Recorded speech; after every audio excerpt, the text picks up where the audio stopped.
গুরুর সংস্পর্শে থাকি, ওনার আদর শাসন সবকিছু মিলিয়ে, এবং শুধু কিন্তু গান শেখান না উনি আমাদেরকে, চলাফেরা, ওঠা বসা, কোথায় কোনটা করা উচিত, কোনটা ভালো করতেছে, খারাপ করতেছে, সবকিছু একটা গাইডলাইন। আমি যেহেতু গানের মানুষ, গানকে ভালোবাসি। আপনার আলোচিত এবং জনপ্রিয় একটি গান ফিরাই দে মোর ভোটের অধিকার, এটা গিয়ে আপনি আলোচিত, এবং এই যে ইথুন বাবু ভাইয়ের হাত ধরে কিংবা ওনার এই যে পরামর্শে আপনি এত দূর এসেছেন, এটা নিয়ে এবং গানটা নিয়ে একটু যদি বলতেন।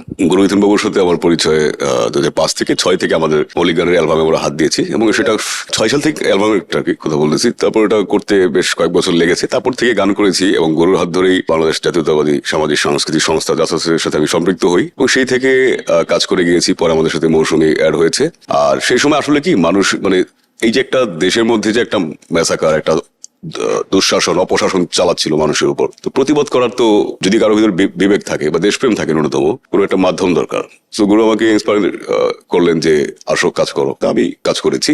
তখন ওইটা ওই যে গানটা হচ্ছিল ফিরাই দে মোর ভোটের অধিকার, ওর স্বৈরাচার গানটা আমার খুবই মনে ধরেছে, এবং বাংলাদেশের আপামর জনগণকে আলোড়িত করেছে, এবং আমার মনে হচ্ছে যে আমি একটু হলেও কিছু করতে পেরেছি মানুষের জন্য, আমার জায়গা থেকে আর কি। গুরুর সংস্পর্শে থাকি, ওনার আদর শাসন সবকিছু মিলিয়ে, এবং শুধু কিন্তু গান শেখান না উনি আমাদেরকে, চলাফেরা, ওঠা বসা, কোথায় কোনটা করা উচিত, কোনটা ভালো করতেছে, খারাপ করতেছে, সবকিছু একটা গাইডলাইন, এবং বন্ধুর মতো মেশা, আবার পিতৃস্নেহ, সবকিছু কিন্তু একটা মানে এটা আছে, কম্বিনেশন আছে আর কি। তো এটা তো খুবই এনজয় করি। আল্লাহ তাকে সুস্থ রাখুক, আরো দীর্ঘায়ু দান করুক।